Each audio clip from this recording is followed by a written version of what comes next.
Ready mo na sa inyong mga pangutana kay this is a free-for-all discussion. Ay ang ato lang din hang basic rule na dili lang binastos. Oh. Ang ato lang din ha is kanang intelligent discussion lang, kanang mga valid kaayo nga mga pangutana. Ayaw lang ng mga binastos personal kay mutagampo ang atong mga bisita. Mga resources, resource persons. Di na takausob. No, bitaw. Mas payag ug unsa goy naa sa inyong hunahuna. Pagawas lang pero Issues. pero kanang kuan lang ba presentation nga with respect, no? With courtesy, no? Nga presentation bisan pag kita og wa mo kauyon ang tawhana, pakita lang gihapon nga respeto ta, no? Let's agree to disagree. Correct.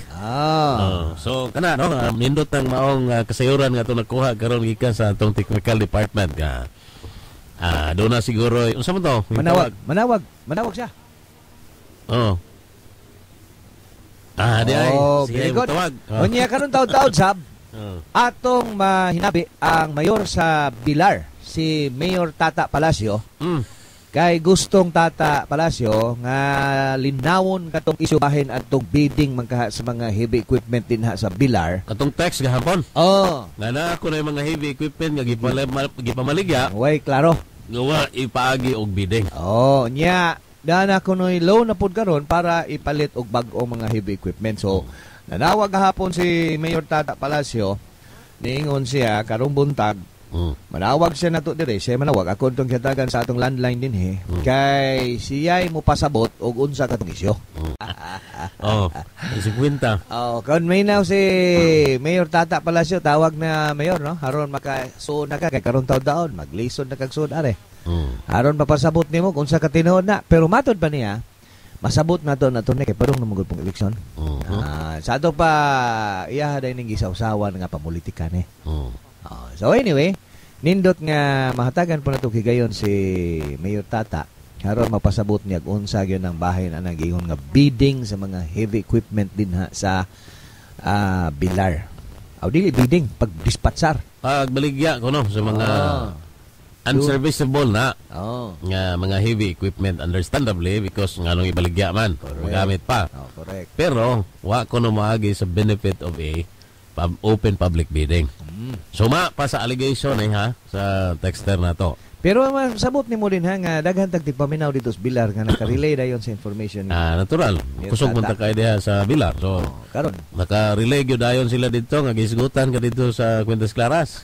Mao na sikat-sikas Mayor Palacio tawag nimo nga porbida. Og dito makatawag ang diputado delikado. Delikado. Kay ang iyara bang makontra na karon si former Mayor Ason Galbraith. Board member. Mao na po iyang ikakontra dito sa Bilar, no?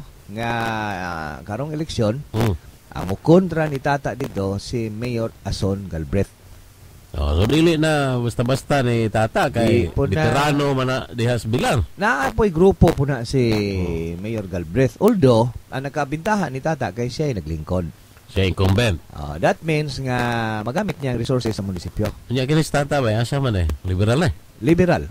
Grupo na ni Mayor Governor Chato.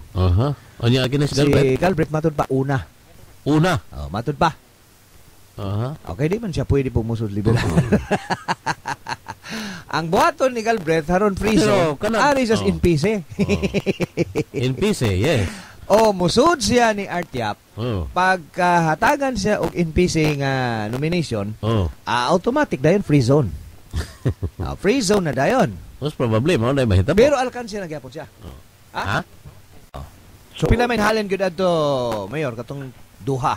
Ang duha attorney ang giset sa COA sa Pakho 170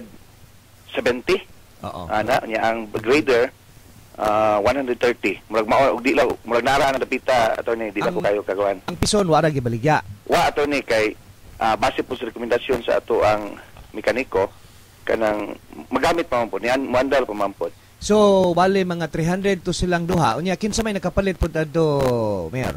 Di na ko kayo nung ato basta kay gi-open to, gi-publish to sa newspaper kay part man lagi to sa procedure nga unsaon pag-auction. So, gi-post to namo sa newspaper. Basta kay dihay tulo adto nga bid. Di na ko kayo nung ato kinsa gyud tong nakadaog pero murag taga-tagbilaran raman to, attorney. Ang